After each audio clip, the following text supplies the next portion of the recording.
Olá, meu nome é William Silva, eu sou arteterapeuta, analista junguiano e hoje vim falar para você de uma maneira dinâmica sobre o medo. Você já deve ter percebido que o medo ele é natural e bom, mas também já deve ter percebido que muitas pessoas ficam paralisadas com o medo. Paralisadas não podendo fazer coisas que são até fora da rotina, como por exemplo, saltar de paraquedas, mas também percebe que existem pessoas que ficam paralisadas com coisas mais simples, como atravessar a rua e ir no mercadinho da esquina. Esse medo, ele é bom, mas ele paralisa, impedindo você de fazer coisas. Como que pode ser isso? A causa do medo paralisante está na mesma causa da existência do medo. Fazer a manutenção e a perpetuação da nossa espécie, da sua espécie. Você já deve ter passado por alguma experiência de medo, deixou de viver um romance, um novo emprego, um novo passeio, com medo de se expor, de ser ridicularizado, de ser desrespeitado. E as causas são as mesmas, porque querem fazer, o que o medo quer fazer é a manutenção da sua espécie, mas para fazer essa manutenção, ele precisa existir.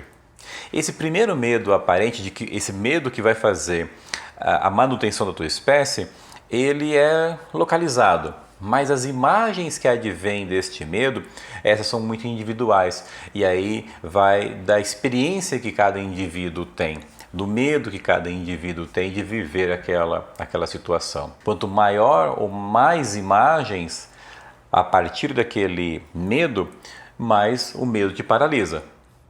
O ego quer tirar a existência do medo, ele quer anular a existência do medo. Só que isso não dá, é impossível, porque se você anula o medo, você vai se colocar em risco e, olha, sem a dor e sem o medo, eu acho que a nossa espécie já não existiria mais.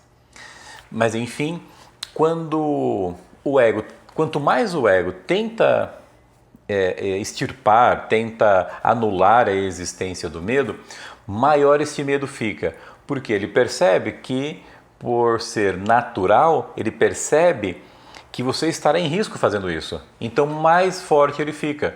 Então, a ideia não é eliminar o medo, mesmo porque é impossível. A ideia é de que você confronte esse medo, que você olhe para este medo com muita atenção. Que você olhe para este medo, chame ele para conversar. Sente na frente dele, tome um chá, tome um chopp, um suco. Você converse com esse medo, para entender, tentar encontrar quais são as imagens que advêm deste primeiro medo, dessa projeção, o medo de um inseto, medo de assalto, medo do quê? E o que vai enfrentar o medo? Uma das condições que eu quero trazer aqui para você, para nós enfrentarmos o medo, para você enfrentar o medo, é a coragem. É despertar a coragem, mesmo que isso ainda não faça parte de você, mesmo que isso ainda não esteja dentro, que você possa despertar essa coragem. Veja, alguém que não tenha medo não pode ter coragem. Só tem coragem quem também tem medo. Uma pessoa que é corajosa, ou se coloca como corajosa, isso significa que ela não tem mais aquele medo. E isso faz com que ela possa se colocar em risco. Uma pessoa que só tem o medo, isso vai fazer com que ela se paralise na vida.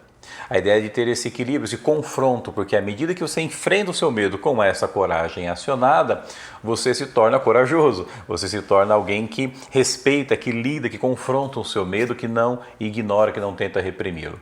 Quanto mais você tentar reprimir, como acabei de dizer, maior esse medo vai ficar. E o que é a coragem?